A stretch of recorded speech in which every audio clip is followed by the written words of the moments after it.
Good morning everyone, কেমন আছো সবাই? আশা করছি সবাই ভালো আছে। আমরা ভালো আছি। নতুন আরও একটি ব্লগে তোমাদের অনেক অনেক ওয়েলকাম। এখন বাজছে ওই সকাল 7:30টার মতো, 7:30 পৌনে 8টা হবে এরকম। তো আমি একটু আগে ঘুম থেকে উঠেছি, 10-15 মিনিট হলো।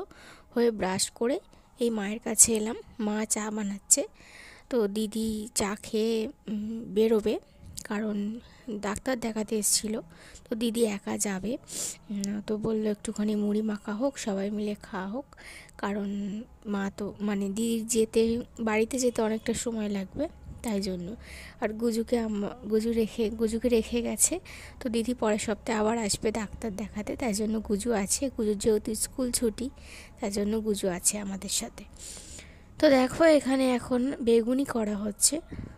তো মা বলল কি দিয়ে মুড়ি খাবি, যদি খাস মানে আলু চচ্চড়ি খাস তাহলে আলু চচ্চড়ি কর, না হলে আমি বেগুনিটা করব গিয়ে।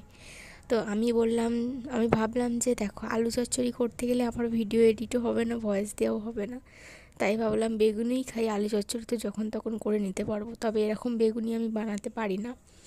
তো তাই জন্য দেখো আমি তোমাদেরকে দেখাচ্ছি। দেখতেও হেভি হয়েছে আর খেতেও টেস্টি হয়েছিল, আর ভীষণ মজমজে হয়েছিল।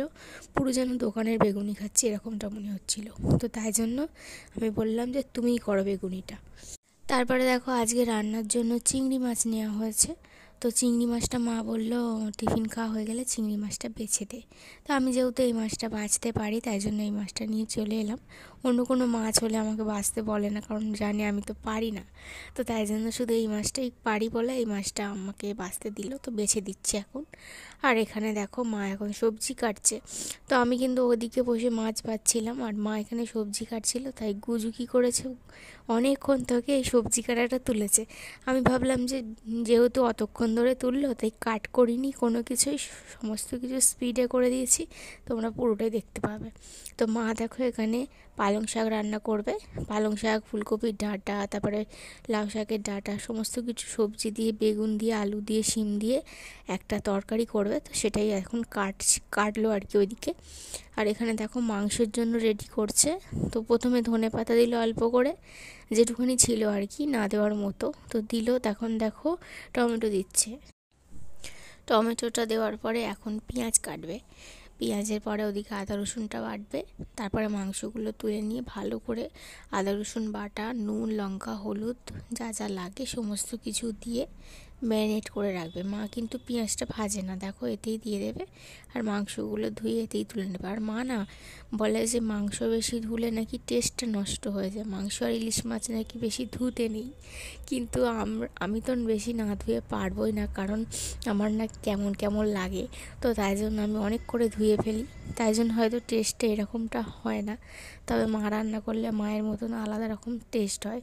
তো দেখো মা ওদিকে বাটনা বাটছে, আর আমাকে বললো যে চিংড়ি মাছ কটা ভাতটা বসিয়ে দিয়েছি দিয়ে। আর এই যে শাকের ডাঁটাগুলো একটু সেদ্ধ করে নেওয়া হচ্ছে। তো মা দেখো এখানে চিকেনটা ভালো করে ধুয়ে এতেই তুলে দিয়েছে, আর মশলাগুলো দেখো এখন বাটছে। আর আমি ওদিকে রান্না করছি বলতে গেলে সবজিগুলো ভাজাভুজি করছি। তো মা তো তাড়াহুড়ো করে সমস্ত কাজ করে ফেলে আমাদের আগেই। তো সবজি ভাজতে ভাজতে মায়ের কাজ হয়ে গিয়েছে। তারপরে মা আবার এসে বলল যে উঠে পড়, আমি রান্নাটা করছি। তাই আমি উঠে পড়লাম। গুজু কি করছো? অঙ্ক করছি। করো। তো এখানে দেখো আমাদের গুজু কি ভালো, মানে মামার বাড়ি ঘুরতে এসেছে বই নিয়ে। তো পড়া ওর যেহেতু 6 থেকে 7-এ উঠবে, ওর যে টিউশন টিচার আছে যে অঙ্ক করায়, তো সে কি করেছে পুরানো একটা বই 7-এর ওকে দিয়েছে, বলেছে অঙ্কগুলো ঘরে প্র্যাকটিস করতে হবে। তো অঙ্কগুলো মানে করছে, একা একাই করছে, নিজের মতো করে করছে, অঙ্কগুলো ঠিক হচ্ছে। তো ভালো লাগছে দেখে। তা আমরা এরকমটা ছিলাম না, ওকে দেখে বেশ ভালো লাগলো।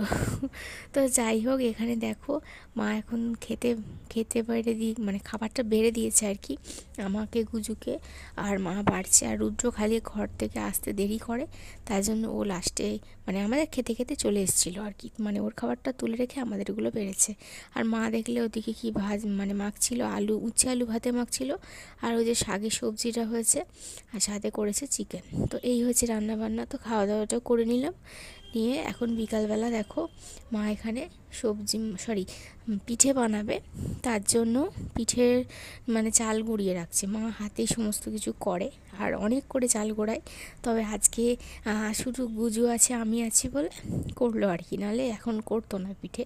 ওই বাপি এলে মানে একটু পরে করতো আর মা আমাকে পিঠে পাঠাতো, তবে এবারে খেয়ে যাচ্ছি আর পাঠাতে বারণ করেছে আর পাঠাবে না।